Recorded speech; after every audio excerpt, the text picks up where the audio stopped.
I have finally done it. I have bought a boat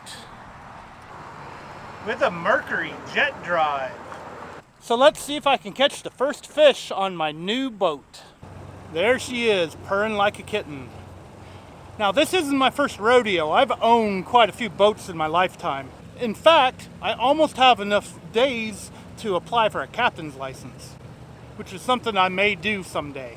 This boat is a first for me. This is a brand new boat and a brand new motor. So before I take it fishing, the first thing I need to do is break in the motor. Looks like the image is a little bit bright. It's really, really bright outside. And we're going in circles right now. You have to break in a motor. If it's a brand new motor or a rebuilt motor, if you don't break it in properly, you risk blowing it up. I've seen it happen before.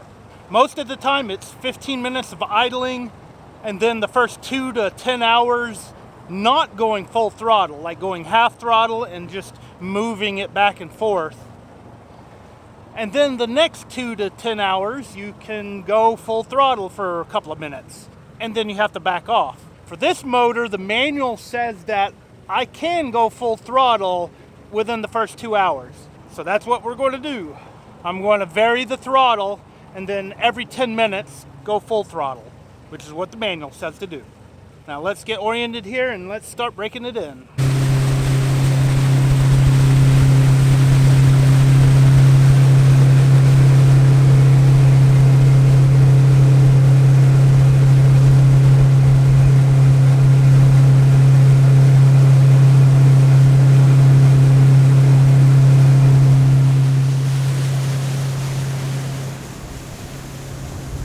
Beautiful day out.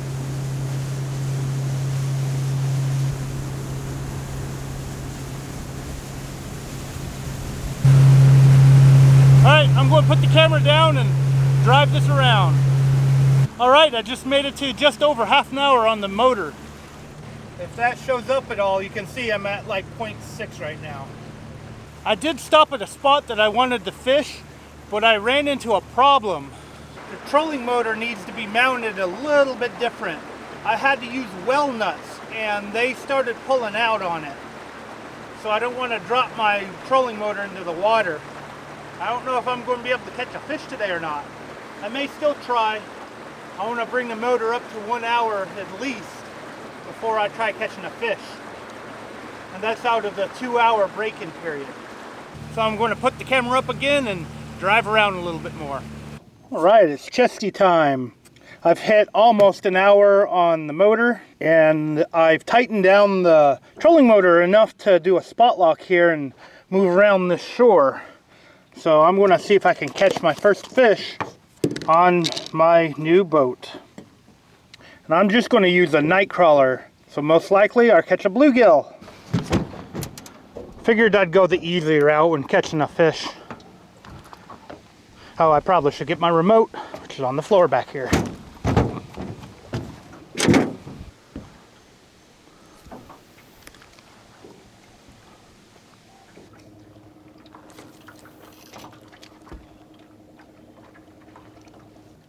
Should have brought my bass rod and reel.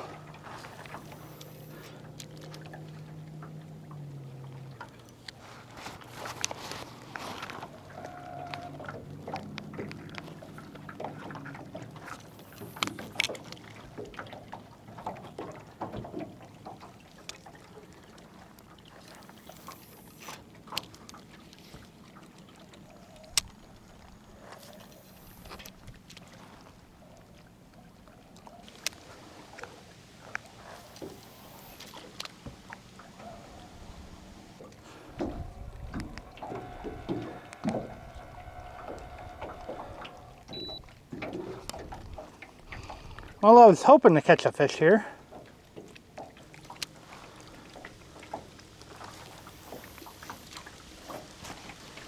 As the wind is blowing me everywhere.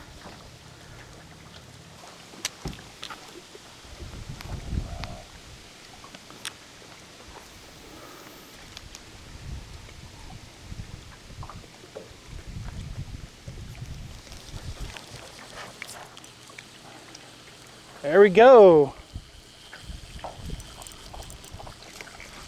Haha! First fish on the boat. And he totally swallowed it. There we go. Official first fish on my new boat. Thing just deserves a look from my good camera. Beautiful looking bluegill. Alright, gonna let him go. Should have brought a big rod and reel so I could have put him on live. Grow up. Oh, what am I going to do about you? At least I caught a fish today. Let me go over what I've done to the boat. I actually bought this thing bare bones, so I had to add practically everything to it. So I got a trolling motor with a spot lock. I added 2 cleats to it. I need to add more cleats. I ran the wiring for the trolling motor too. It's not the best setup for wiring. That's why I had to use well nuts on the front because I have no hull access. I did have the dealership add the tachometer to it. It also has engine hours on it so I can track my engine hours. The dealership that mounted the boat was Watson's, and they gave me a better throttle because they didn't have the normal throttle in stock and didn't charge me anything more. So big shout out and thank you to Watson's. This boat is actually a green marine boat. The boat itself is built by Weld Built, but Alan from Green Marine, a local guy, put it together. That was the only way I could afford this boat. As you can see, I added a Helix 7 fish finder. It actually connects to my trolling motor and my phone. I can transfer maps from my phone to the Humminbird, which I'll make a separate video on that another day. That white thing is the hockey puck that helps keep the spot lock in place. Of course, you need a fire extinguisher, and when in motion, you need to have that red thing tethered to you. Trolling motor batteries are stowed up front, and I added this charger so I can just plug it in and charge it. In fact, I made it really easy. There's a plug on the side, so I just plug it into that plug and charge all 3 of my batteries. 2 of them are for the trolling motor. It's a 24 volt trolling motor, so I need 2 12 volts to make a 24 volt connection. And in the back is the 12 volt starting battery. I am going to put a second battery in the back for accessories, but for now I'm using my starter battery for my fish finder and the hockey puck. It's really not recommended to put anything on your 12 volt battery, but I did. It's temporary. Got a 12-gallon tank on here because this jet will suck the gas pretty good. Emergency paddle in the back. And my new Savage Gear net. This is a good musky net. Should work for catfish and sturgeon and anything big that I catch. And I've actually got it strapped down to the boat and folded. I had to buy this in Europe. They do not sell this net in the United States. They really need to, because as you can see, it's perfectly stowed here and out of the way because it's folded. If I catch a big muskie, it's a big enough net for the big muskie, and I can fold it and pull the muskie out of the water with the net folded so it doesn't harm the fish. And just my tackle bag and stuff back there.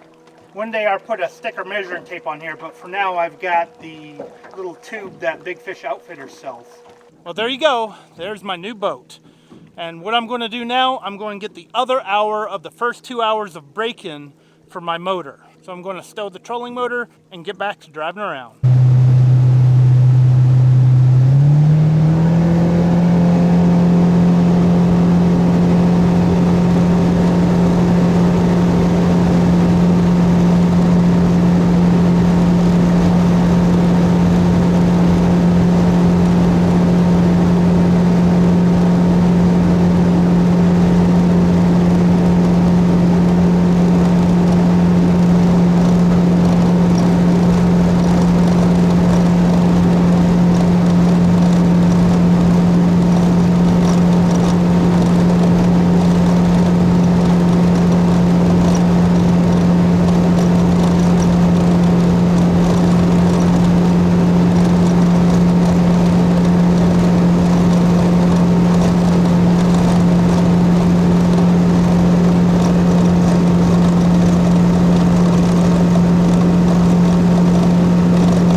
successfully got it back on my trailer.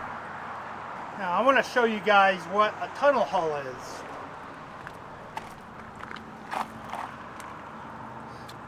This cutout is a tunnel hull.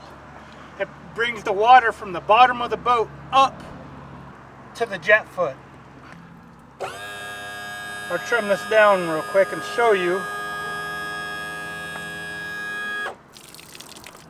The bottom of the jet foot is almost even to the tunnel, which gives it a couple of extra inches of clearance and compared to the actual hull. So there you have it. I'm a proud new owner of a boat. Now hopefully I can land some bigger fish than that bluegill in this thing. Although I will chase bluegill and smaller fish like crappie. Thanks for watching. If you like this video, give me a thumbs up. Thanks for watching.